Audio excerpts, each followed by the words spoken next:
Testing of Hyundai HGN20 air circuit breaker. The basic settings will be set by the customer. At first, we trip the breaker manually. Then, we trip the breaker with the help of the UVT.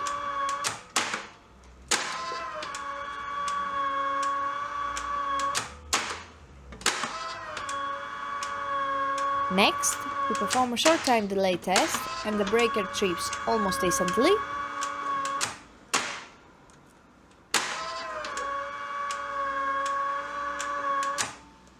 And lastly, we perform a long time delay test, and after about 15 seconds, the breaker trips.